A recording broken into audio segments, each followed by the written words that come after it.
Do you want to understand how to say no gracefully so that you can then say yes more often to clients, projects, and other things in life that better align with your values and goals?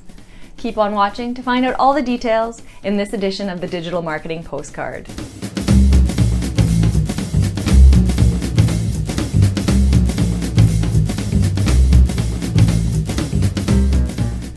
Hello, I'm Victoria Chemko, founder of Umami Marketing. One of the more difficult things to do in life, especially for me as a recovering people pleaser, is to say no to those things that don't fit within my core values or align with my overall goals, both in business and personally. This is something that doesn't really end, and I continue to work on improving at this all the time. So I think it's important to revisit this regularly. This can include everything from spending your precious time in relationships that don't serve both parties, partaking in activities that don't excite you, to getting rid of excessive material items in your home, Marie Kondo style.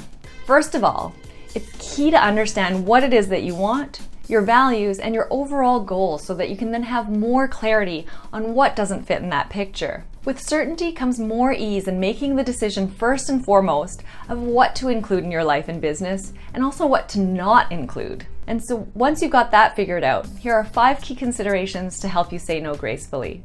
1. Don't make excuses. First of all, there's no need to make excuses or be defensive when you want to say no. This will lead to further stress and the possibility of greater complications. No is enough on its own. However, if you want to say more than that, as you feel may be necessary to save a relationship and not burn bridges, really depending on the situation, of course, it's definitely acceptable to say what you want instead, or how this doesn't align with your values and your current desires. 2. Be clear and honest. On top of not needing to justify yourself, being clear and honest will be easier for all involved. Be authentic in your needs, wants, and boundaries, as that releases any possibility of the other party hearing the no to come back and try to argue around it and convince you otherwise. Ensure that you're being kind with your no, but be truthful no matter what. 3. Show gratitude. Even though it can be very hard to say no at times, be grateful for the situation, as it may also provide a good learning experience for you. The more times this opportunity comes up, the more it may help you refine what won't work for you and your business and life. And with experience, you'll just get better and better at understanding what you want and need, and at being able to turn things down that aren't a good fit. And before ending the conversation, call or email, make sure to thank the other person to leave things on a positive note. A little gratitude goes a long way. And during all of this, it may help to keep in mind, if something doesn't work for you, in the long run and even the short run, it won't work for the other party who you said no to in the first place either. 4. Be firm and persistent.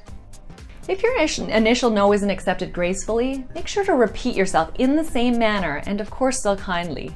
Persist in your no and don't back down because you face resistance. This will show that you won't be changing your mind. If required, feel free to express empathy. We are human after all. And if the other person continues to pressure you, don't back down, but share how you feel. 5. Make your decision final. Once you're sure that you don't want something, don't go back on your decision and spend time thinking about regrets or whether or not you made the right choice. That'll just cause more tumult or guilt later on. Stand firmly in your no, and then you won't have to flip-flop or spend additional energy and attention on the past, which will free you up for more joyful and aligned relationships, activities, and other stuff that comes your way. Now you can spend your time thinking about what you'd like instead. So to summarize, when saying no gracefully, 1. Don't make excuses. 2. Be clear and honest. 3. Show gratitude. 4. Be firm and persistent. And 5. Make your decision final. Taking all of these steps will help save you future regret and exhaustion from doing anything that just isn't a fit. And now that you know more about how to say no gracefully, both in business and in life, please check out our recent blog posts covering more useful tips. And if you like this video, subscribe to the Umami Marketing YouTube channel and our monthly Digital Marketing Postcard. I'll be back again next month in May to answer more of your questions. Take care.